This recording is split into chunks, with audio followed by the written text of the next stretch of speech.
Meaning of dry ice. Dry ice.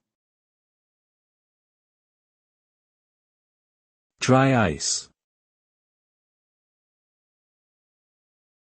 Dry ice. Dry ice.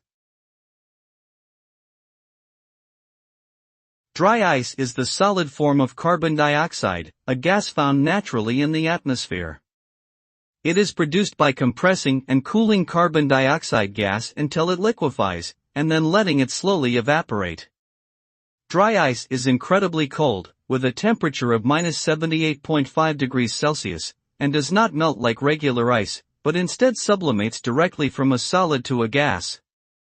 This process creates a thick, white fog that is often used in stage productions, special effects, and for preserving food and medical supplies during transport.